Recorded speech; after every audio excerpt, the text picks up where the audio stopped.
Welcome everyone for coming today. We have called all Sheroes and you have come.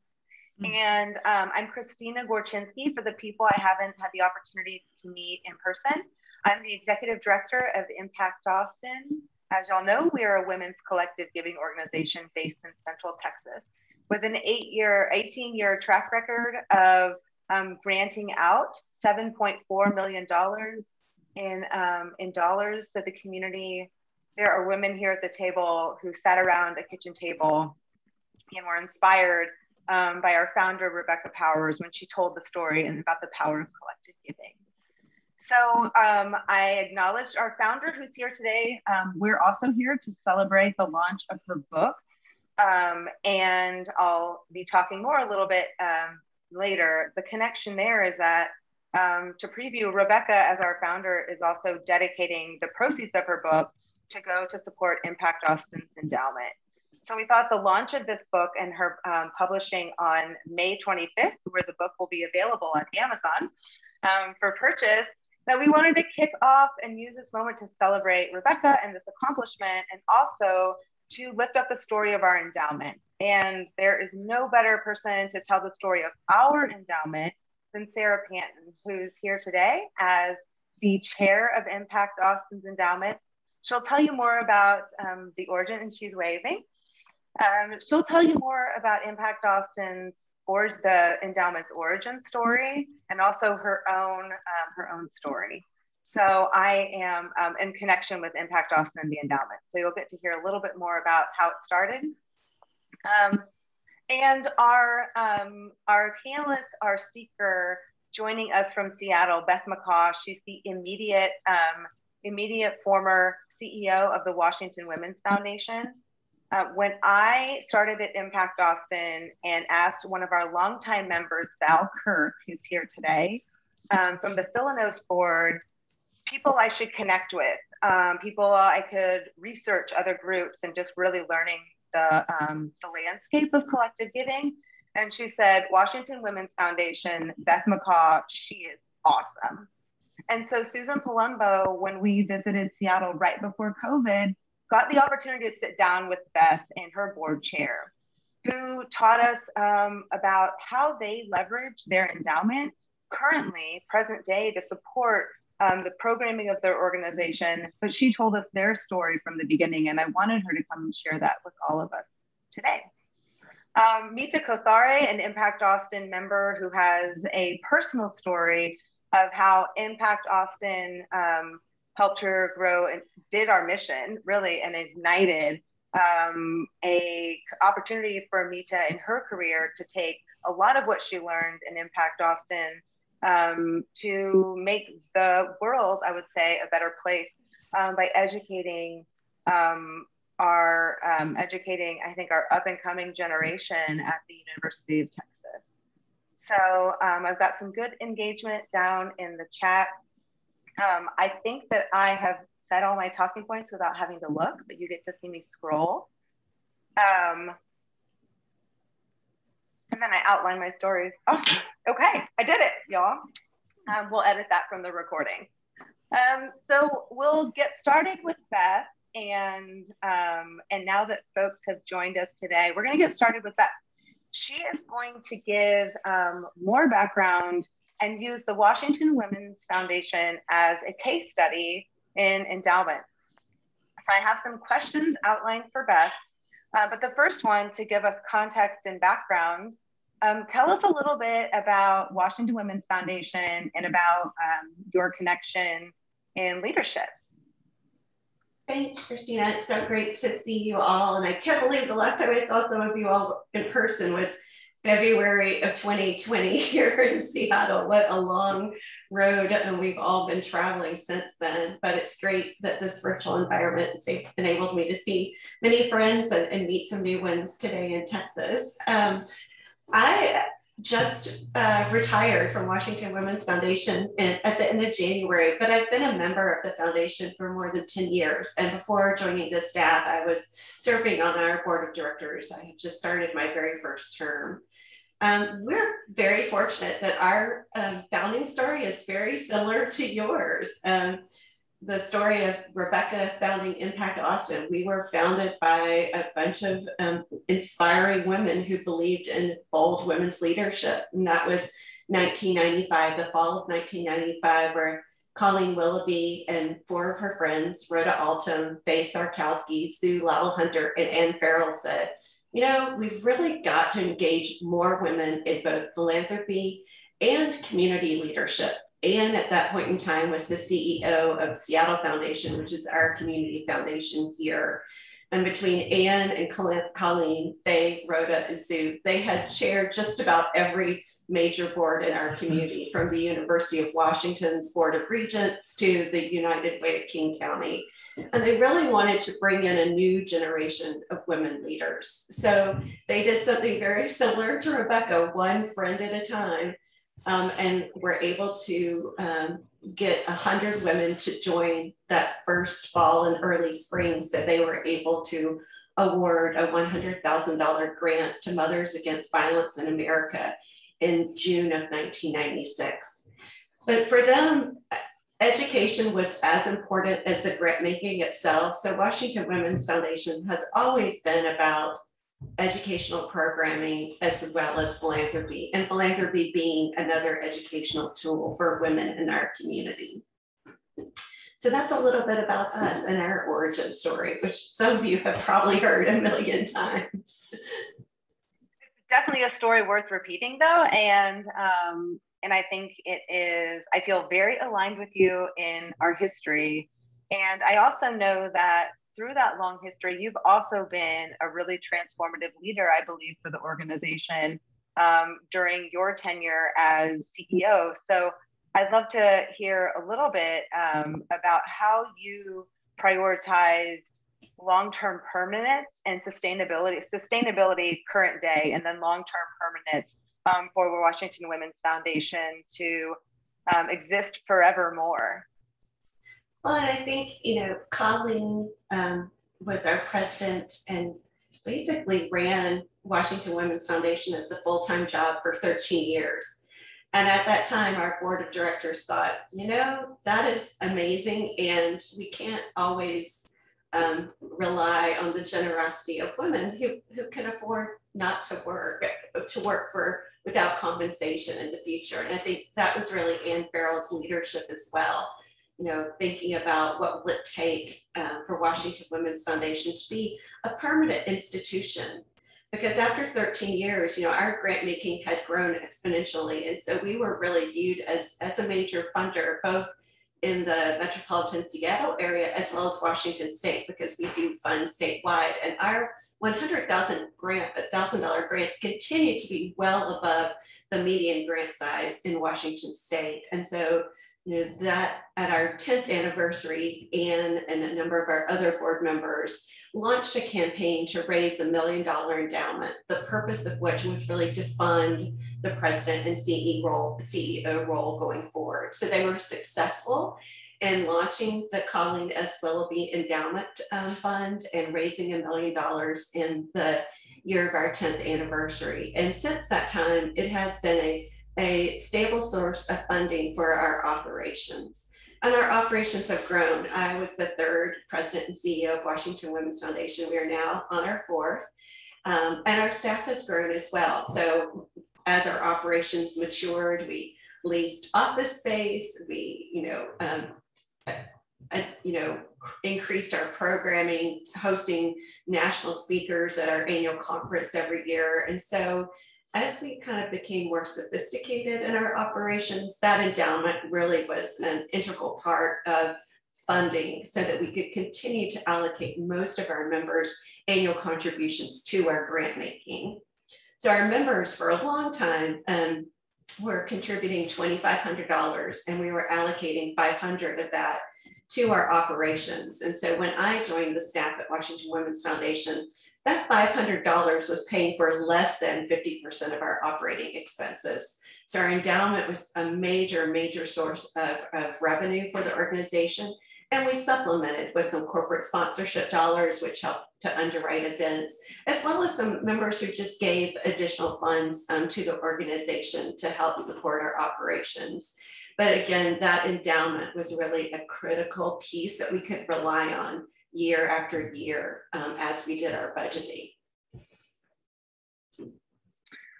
Which sounds like a wonderful position to be in, I have to say, working on our Impact Austin budget right now, actually, with our finance committee. So that is really a goal that I think Impact Austin aspires to.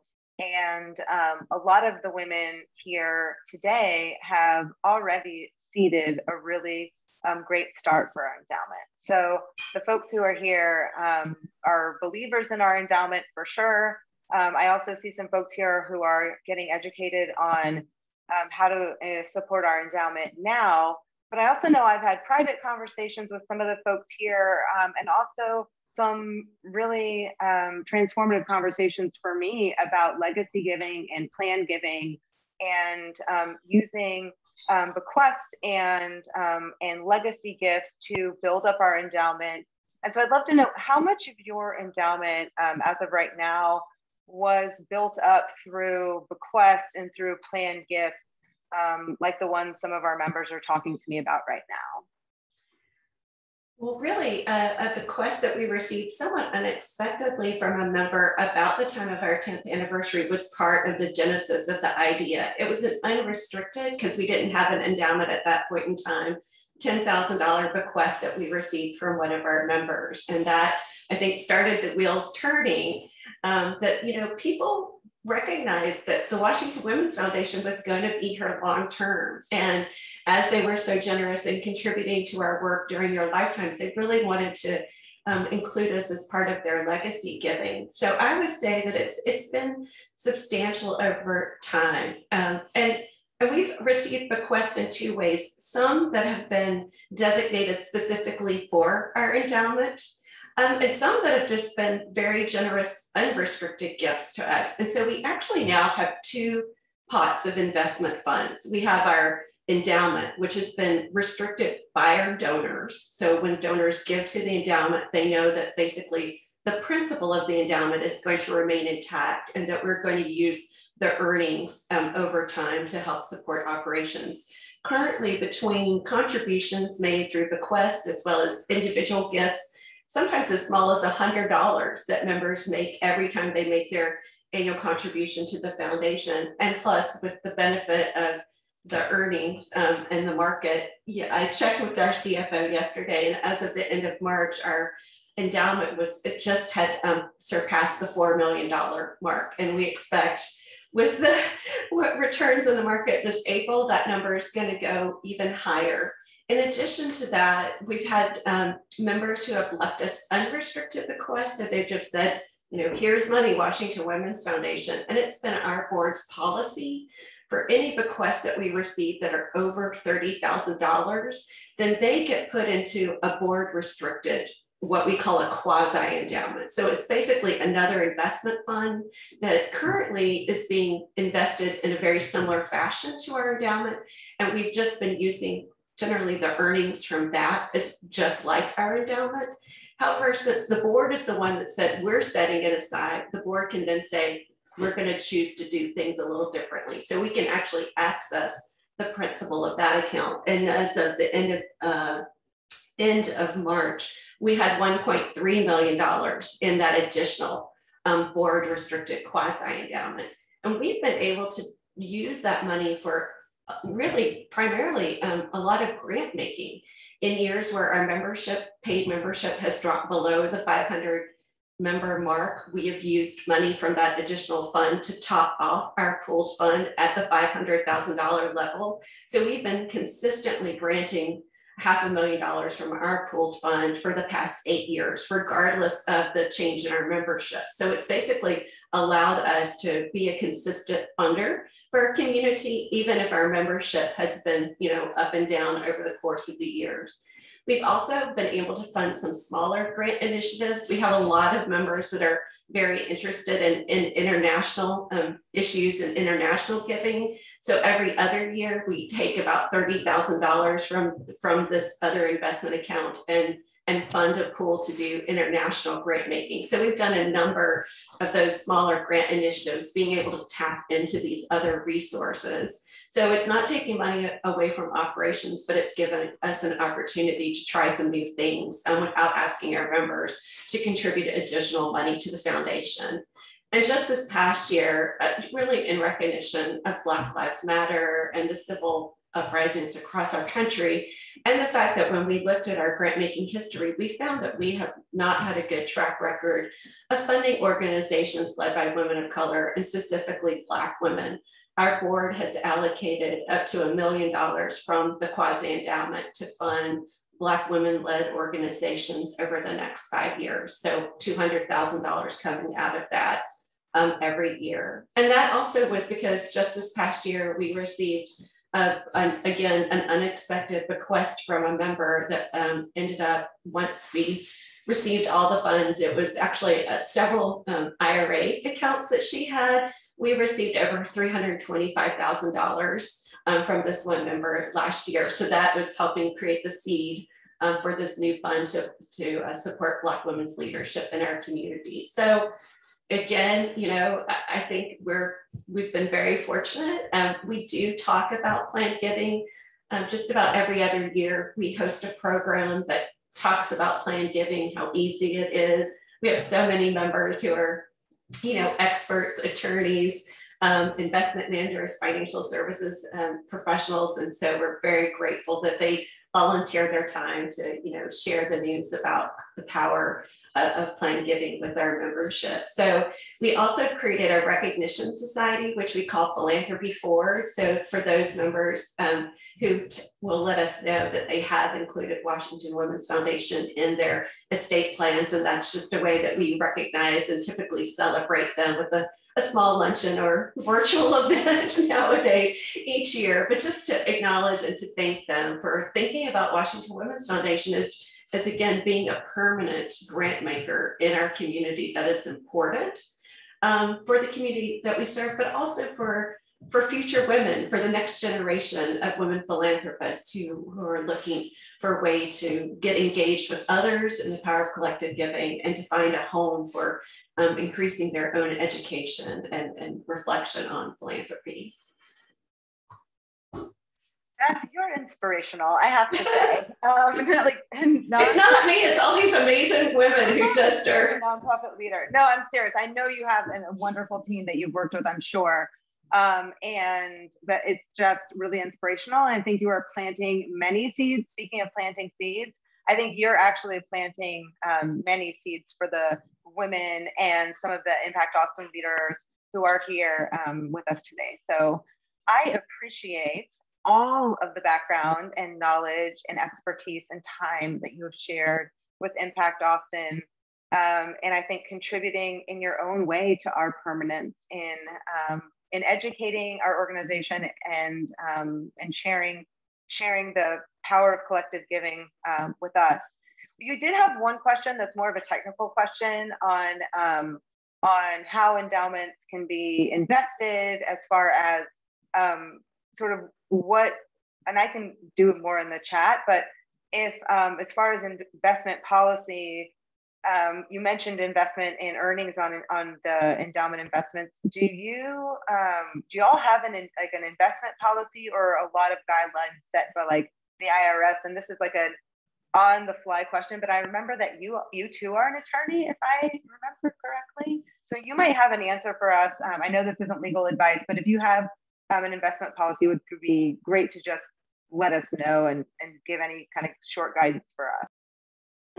That's a great question. Originally, when we set up our endowment, it was held at Seattle Foundation. And so they were managing the money for us.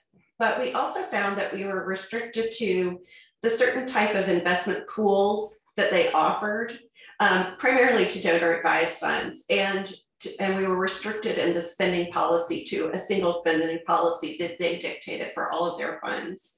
So probably 5 years ago, we elected to pull our investments from Seattle Foundation and went through a request for proposal process and ended up selecting Vanguard. And honestly, because Vanguard's fees are incredibly, incredibly competitive. And so we now have an investment committee of volunteers, some board members and some other members who, have our professional investment advisors. And so we have developed our own investment policy statement.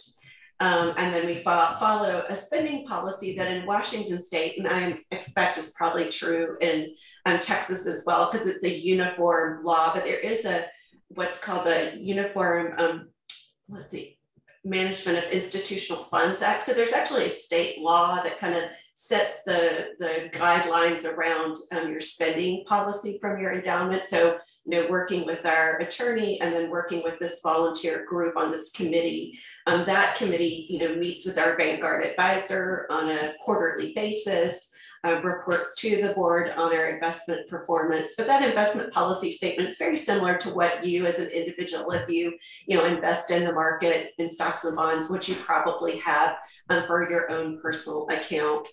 I will say that our investment committee is actually in the process now of looking at potentially separating or doing 2 investment policy statements, one for our endowment, because that's supposed to exist in perpetuity, and then potentially a second investment policy statement that would govern our quasi-endowment, because as you heard, we're using those funds on a more frequent basis to support our grant making. And so we have a shorter investment time horizon for that pool of money. But again, we're working with our advisors and with a really talented volunteer team to do that work. And I'm sure you have that expertise within the membership of Impact Austin as well. So we've been very grateful to have volunteers really guide us through that process with our very amazing CFO at Washington Women's Foundation, Kathy Bailey. Beth, thank you so much. This is exactly the kind of practical advice that I think all of us here are just soaking up right now as we as an organization navigate some of these questions. So again, thank you for the gift of your time and expertise. Everything from introducing us to your organization, telling us about your origin, and finally even bringing us all the way to getting some nuts and bolts advice. So this is exactly the philanthropy education Impact Austin is really dedicated to bring to our members and community. And I just am really appreciative of you. So thank you so much. We'd love to have you stick around because I know there'll be maybe a few more questions I would love to. For you. Okay, great. Okay, and way to go. I'm so excited about your own fundraising success. So.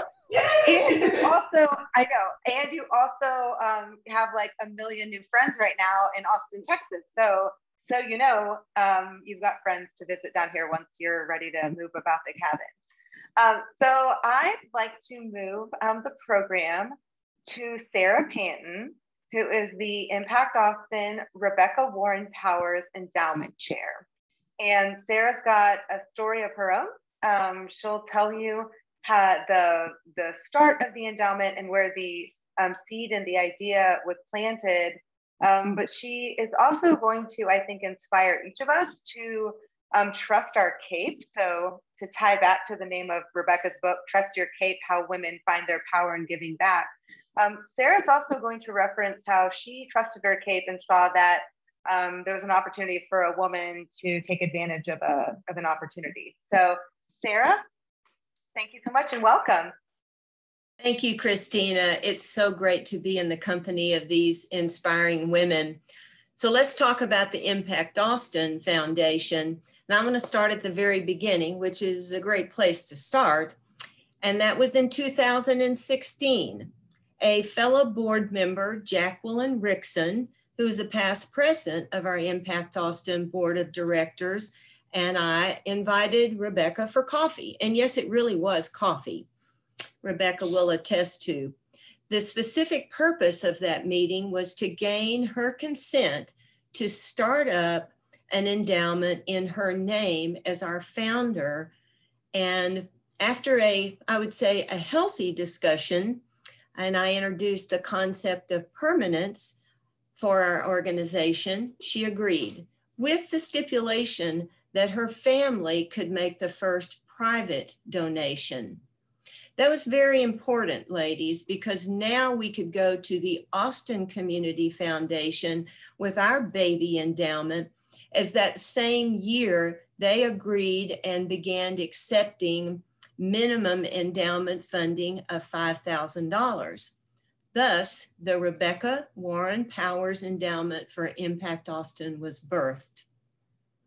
That same fiscal year 2016, I personally applied for a grant, which was, I'd have to say, quite extensive and based on volunteer activities of each applicant as well as our financial support. And that was to a chosen nonprofit. I was the recipient that year of a $10,000 community service award from my firm's primary insurance carrier, Mass Mutual. And Impact Austin Foundation was my chosen beneficiary.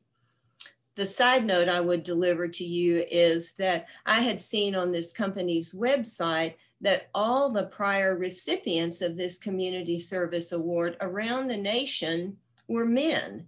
And I thought to myself, I can do this. So that is why I've been given the credit for seeding the endowment. But what I want each of you to know is that you can do this. Every gift matters. And so again, Rebecca and I have come together to march toward a campaign around the launch of her book, Trust Your Cape. And as you've learned, the net proceeds of this book sale go to benefit our endowment. But we did decide on a goal for the campaign, and it was and is $100,000. With our current balance of around $113,000, that would mean almost doubling our endowment, but we're not stopping there. Thanks to many of you on this call, if you will, for getting us over the $90,000 mark in our current pledges and giving. I just want to echo my original mission and purpose of permanence for our organization and the power of and, strength and sustainability for today and leaving a legacy for tomorrow's Sheroes. Our future will be brighter with your gift. Thank you. I'll turn it back over to you, Christina. And Sara, thank you. I think I'm much like we like to wave in Zoom meetings. I think this is a great opportunity also for us to clap and give Sara a wonderful round of applause and honor you for your dedication and commitment from day one in 2016 to Impact Austin's Permanence. I think that we've all been inspired today to double down and again commit to Impact Austin through supporting our endowment. So I get to introduce one of the first five. I think she was in the top 5 members I met in July 2018 when I was being recruited for this position at Impact Austin.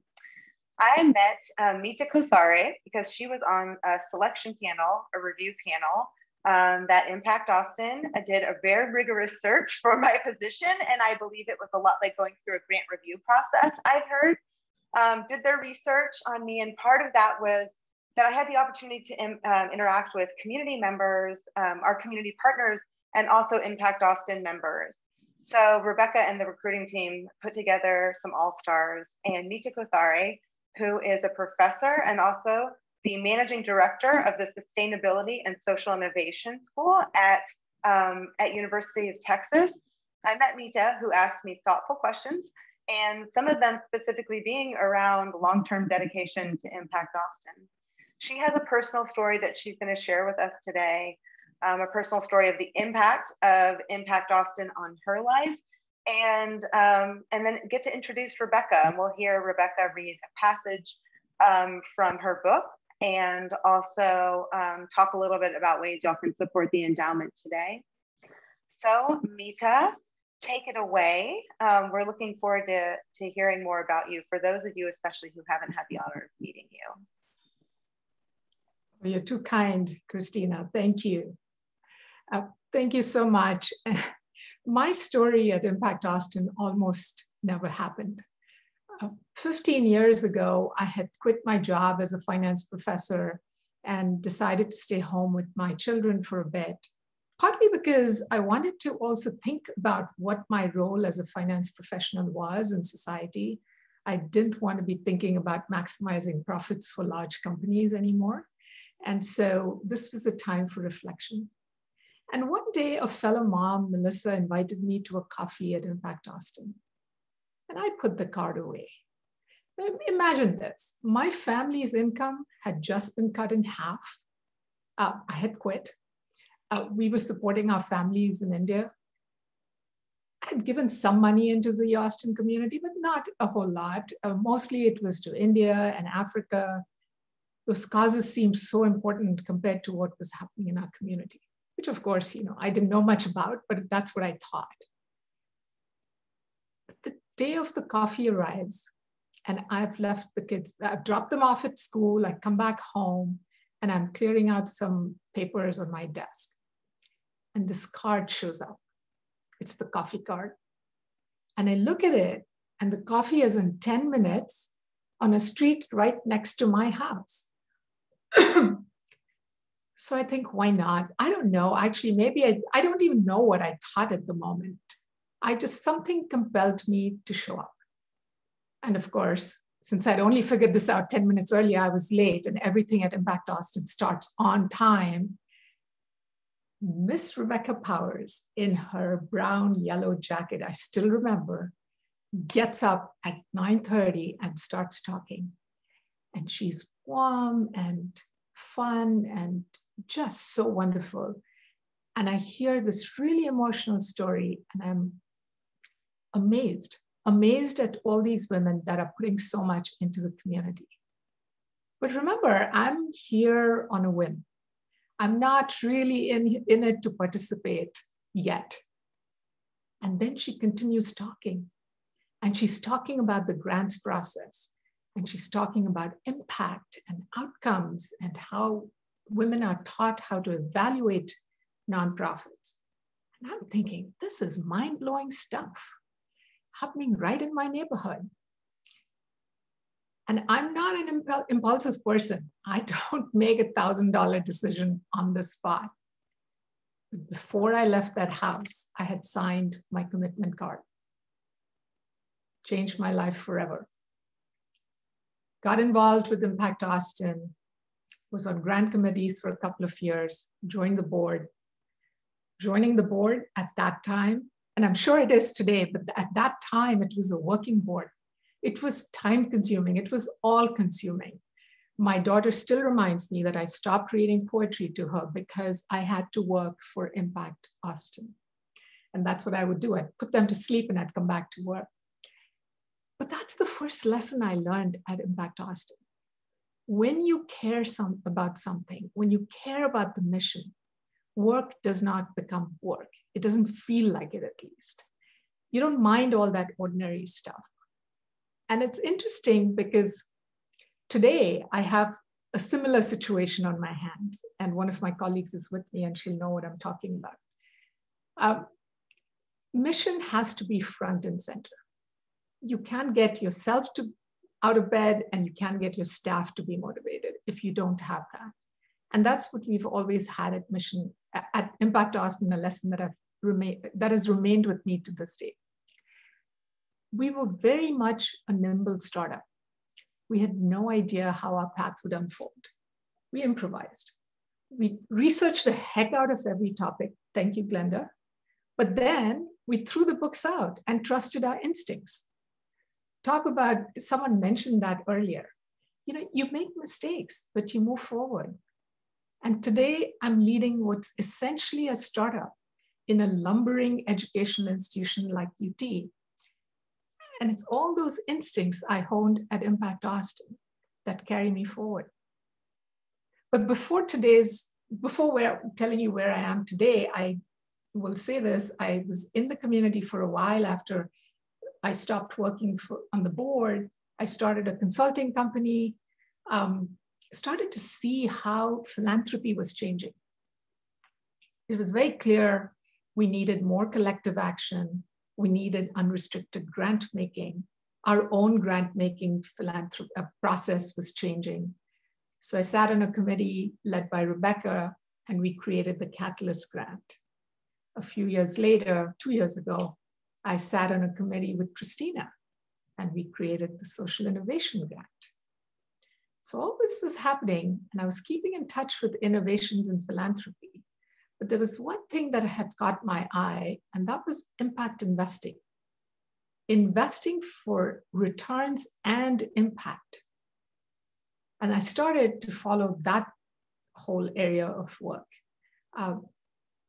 In 2011, when the LBJ school asked me if I could develop and teach a course in impact investing, I was like, wow, should I teach this now as well?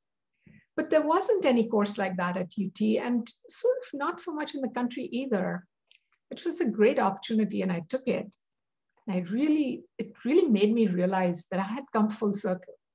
I had left finance to serve society, but here I was now teaching students how to use finance to serve society.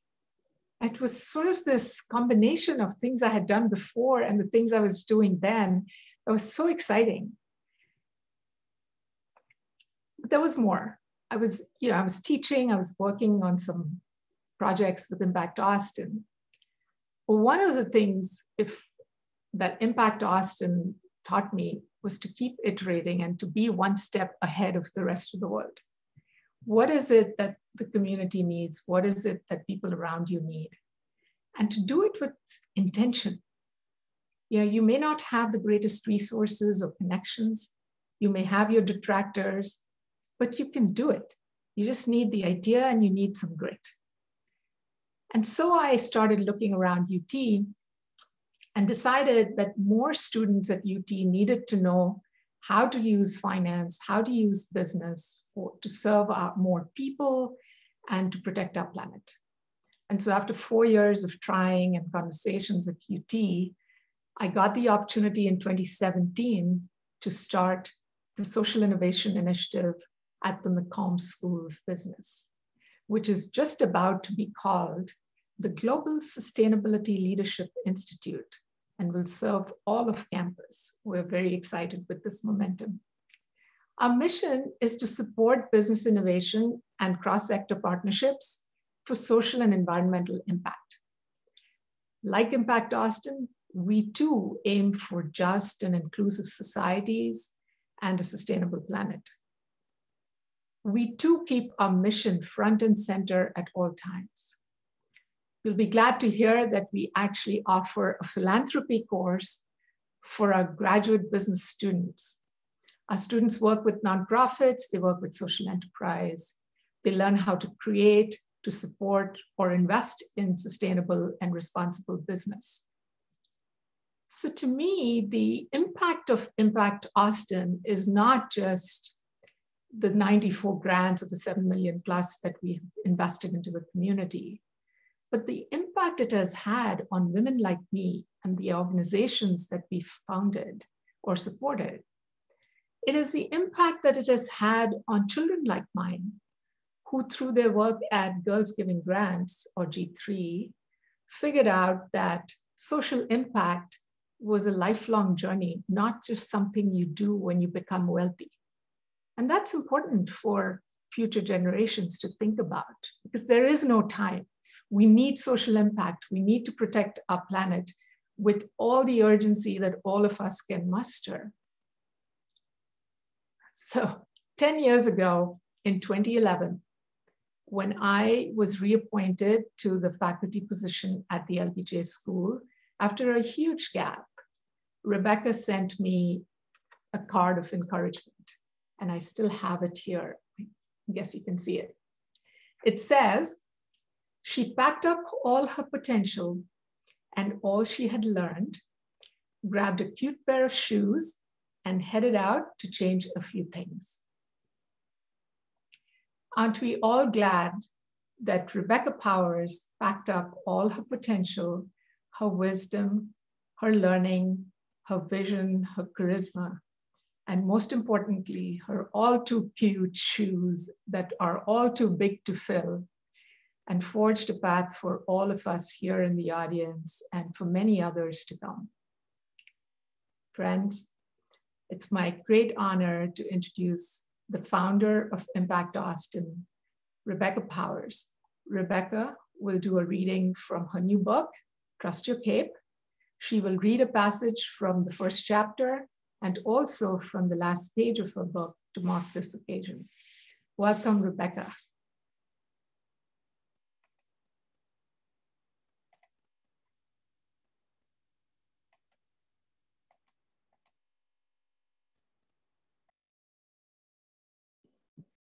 Rebecca, I just unmute and start at the top. Did it work? I know. If you hit unmute. No, this is just, it's like, this is our life now. I've never said mute. There you are. Hello, lovely. Are you emotional right now? Because I have chills. I just said Meeta, Meeta, Meeta. This was not part of the plan. I have tears in my eyes. And the gratitude goes both ways. You're a shining example of how one Impact Austin member can affect positive social change and create significant impact, not just in our organization, but also in the community. I am grateful to this day for your attendance at that recruiting coffee in 2005. You attended out of obligation to the hostess, just to be polite. And there is more to this story that is in my book because I recall things just a bit differently, but it's all got a great ending. And it's a privilege now for me to share excerpts from Trust Your Cape, How Women Find Their Power in Giving Back. This book is covered in More Love Than I Deserve, and there are so many who inspired its telling and contributed to its success. I've chosen to read about our very first Impact Austin coffee, and we'll end with an excerpt from the conclusion. At our first recruiting coffee, we shared the Impact Austin story with 24 women. We chose them carefully, thinking they could write a $1,000 check, but we didn't know for sure. And since they were known to us, we hoped if they decided not to make a membership pledge, they'd be kind in their declination. After the women assembled, I went to the front of the room, took a deep breath, and started to share our story. Tears formed in my eyes and seemingly came from nowhere. I stopped and composed myself with the help of Peter, sitting on my shoulder, and continued with the presentation. I ended by saying we wanted to extend our first grant on Peter's birthday, June 12th, the following year. The room was silent. Some women had tears in their eyes. Others came and gave me a hug. They understood that Impact Austin was not going to be a shrine to my brother, but that its success would honor his memory. After returning from the gathering that night, I read the response cards. All but one attendee committed to join. And from that moment on, I knew we would find the other women we needed in order to extend our first $100,000 grant. Overwhelmed with emotion, I cried for the second time that night, but these were tears of joy. And I knew without a single doubt that Impact Austin would help heal the hole in my heart. And I went to sleep feeling encouraged and determined, with determination leading the way. By the way, coffee is a misnomer. We hold our recruitment gatherings in the evening and normally serve wine. While we've agonized for years over finding a different name for this function, we haven't come up with anything better. Calling it a wine doesn't work, but serving wine does. It's amazing how receptive attendees are when holding a glass of Cabernet. They can see themselves as grant makers having fun while making a difference. I still laugh out loud when I think about one of our first coffees. I explained that members could be as involved or uninvolved as they chose. There were no volunteer requirements and no special favors granted to members who volunteered more than others. That statement prompted a woman in the back to stand up and address me firmly. Young lady, I am a tired grandmother, and I will join because there's no volunteer requirement. But if you ask me to bake one cookie, I will not renew my membership. If you leave me alone, I will come to the annual meeting in June and give you my $1,000 check for the next year. We kept our promise to her, and she kept hers to us. As we ramped up our recruiting efforts, I asked Impact 100 in Cincinnati if I could attend their second annual meeting scheduled for that October. Our first annual meeting was several months away, and I wanted to get a bird's eye view as to how they showcased their grant finalists, how their members voted, and what the flow of the annual meeting looked like. Enthusiastically, they obliged and also set up a time for me to visit the dental clinic that received their first grant. The combination of my attendance at Impact 100's annual meeting and my visit to the dental clinic the next day galvanized me. To see over 100 women come together to vote and celebrate the results when not everyone's first choice won, to have the dentist at the clinic tell me, we don't give our homeless patients back their smiles, we give them back their lives. It hit me that the impact is far greater than the $100,000 grant itself. I was so focused on the money that I hadn't considered the human aspect. Now I had a vision of the lives we'd change, not only of those who received our funds, but the lives of our members too, women whose hearts would be forever changed, just as mine was when I set foot in that dental clinic. I returned to Austin with a story to tell at our recruiting coffees, helping women to visualize the possibilities that lay ahead for Impact Austin. Fast forward to the conclusion. As a grassroots startup in 2003, the founding board had no idea if our giving model would take hold. We believed in it, but that wasn't enough to ensure its long-term success. We agreed we had to string at least 3 successful grant-making cycles together, which meant our grant recipients had to successfully implement the programs we funded. When we achieved that milestone, we focused on growth and the goal of counting 500 women as members by year 5, which we did. Quickly, our efforts turned from growth to sustainability. While we had talked about the importance of an endowment, we didn't want to start one until we believed in our sustainability. Asking women to invest in our long-term success seemed premature until we knew we could keep the business funded and running well year over year. In April 2016, one of our board members seeded the endowment with $10,000. Sara had won a professional award and gifted it to Impact Austin. She and I first met at our Rotary Club 10 years earlier, and I learned a lot about leadership from her example.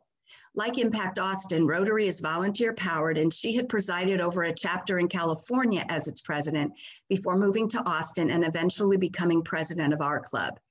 She and I served on a committee together, which is when I learned about the importance of an endowment and its ability to provide permanence for an organization. She saw the endowment as a way to introduce our members to another way to give back that would ensure Impact Austin's legacy. As a result, we now have one that continues to grow steadily as our members and others make investments. In fact, a portion of the proceeds from the sale of this book will continue to feed our endowment. And about that cape. We normally think of a cape as something worn on the outside. But what I've learned is it's really the fabric on the inside that gives us our power. Like grit, spunk, moxie, whatever you want to call it. It's that fighting spirit inside us that whispers, keep going, even when we think we can't. What's your cape made of? The end. So today, we heard about the power of an endowment from Beth, and we heard the history of our own endowment from Sara. We heard about the power of Impact Austin on one person's life. Thank you, Meeta. And there are many other lives that Impact Austin has changed as well. and building our endowment will help ensure our ability to continue to change lives in the future. With this background in mind, I am honored to invite all of you to invest in our future. As Christina said at the top of the program, the proceeds from Trust Your CAPE will fuel Impact Austin's endowment, and we are using the launch of this book to raise $100,000, which will almost double our current fund balance of $113,000. And I'm thrilled to announce that to date, the Trust Your CAPE campaign has raised $93,700, thanks to many very generous people, some of whom are with us today.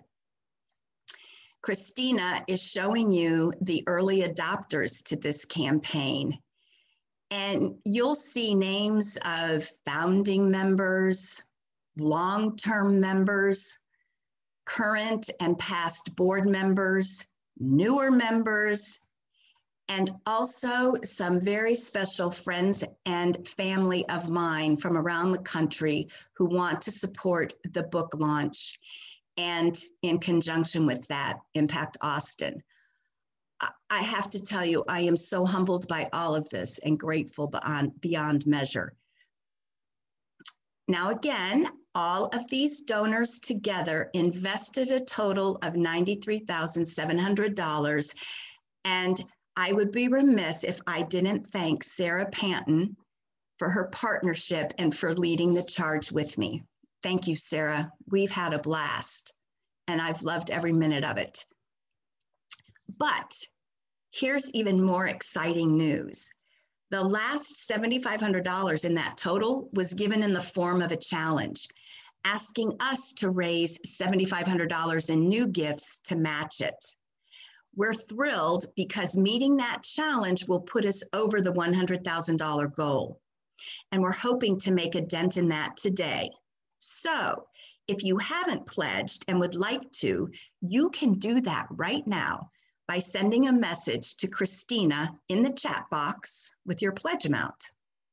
Or you can skip that step altogether and make a donation at the link Christina is providing in the chat box, which will take you to our donation page on our website. Please know that no amount is too small and every gift matters. And I really want to thank you for considering this opportunity to ensure Impact Austin's legacy. We've established a tradition for future generations to make their own, and I can't wait to see what happens. Thank you.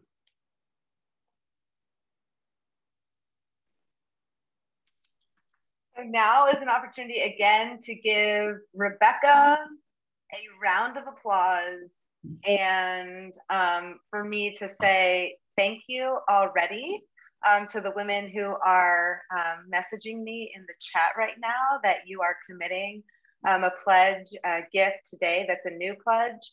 I'm also getting messages, so all of you know that this is an option for folks who pledged and already made a gift, wanting to double it themselves and increase the gifts they've already made. So that is always an option available to y'all. But I want to say thank you so much to all of the Sheroes that are here today. The link to the Impact Austin web donation website should be in the chat. I'm going to post it again right here for folks who want to make a gift directly. There's Nicole, always on the ball, and posted it for us.